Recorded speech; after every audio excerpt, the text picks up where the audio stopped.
মার্কিন president Donald ট্রাম্পকে ঘিরে সম্প্রতি একটি অদ্ভুত গুজব ছড়িয়ে পড়ে। তিনি মারা গেছেন। কয়েকদিন ধরে সামাজিক যোগাযোগ মাধ্যম এক্সে এই গুজব ট্রেন্ডিংয়ে ছিল এবং বিভিন্ন জায়গায় তা নিয়ে আলোচনা সমালোচনা হয়।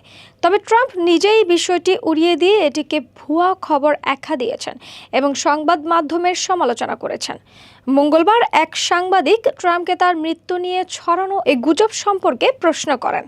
জবাবে ট্রাম্প বলেন, আমার মৃত্যুর খবর ট্রেন্ডিংয়ে ছিল, এটা আমি জানতামই না। তবে সংবাদ মাধ্যম এ ধরনের খবর প্রচার করেছে আর এই কারণেই তাদের গ্রহণযোগ্যতা কমে গেছে। সাংবাদিক প্রশ্ন করেন, সপ্তাহের শেষ দিকে আপনার মৃত্যু নিয়ে একটি ভাইরাল সোশ্যাল মিডিয়া ট্রেন্ড শুরু হয়। আপনি কিভাবে জানতে পারলেন যে আপনি মারা গেছেন? বিষয়টি কি আপনি দেখেছেন? মানুষ কয়েকদিন আপনাকে দেখতে পায়নি। শনিবার সকাল পর্যন্ত আপনার মৃত্যুর খবর নিয়ে 13 লাখ ব্যবহারকারী আলোচনা করেছে। এর জবাবে ট্রাম্প হেসে বলেন, আপনি কি সত্যি বলছেন? আমি তো কিছুই দেখিনি। ব্যাপারটা সত্যি পাগলামি।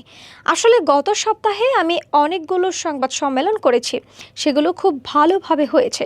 তারপর 2 দিন কোনো সম্মেলন করিনি, আর তখনই তারা বলা শুরু করলো নিশ্চয়ই তার কিছু একটা হয়েছে। তুলনায় বাইডেনকে টেনে নিয়ে বলেন, বাইডেন তো মাসের পর মাস সামনে থাকতেন না, অথচ কেউ কখনো বলেননি যে তার কিছু হয়েছে, অথচ আমরা জানি তখনও তিনি ভালোই ফিট ছিলেন। ট্রাম্প আরও জানান, আমি একজনের সঙ্গে 1.5 ঘন্টার সাক্ষাৎকার দিয়েছি, সেটা আপনারা সবাই দেখেছেন এবং সেটি আপনাদেরই এক প্রতিদ্বন্দ্বী চ্যানেলে প্রচারিত হয়েছে।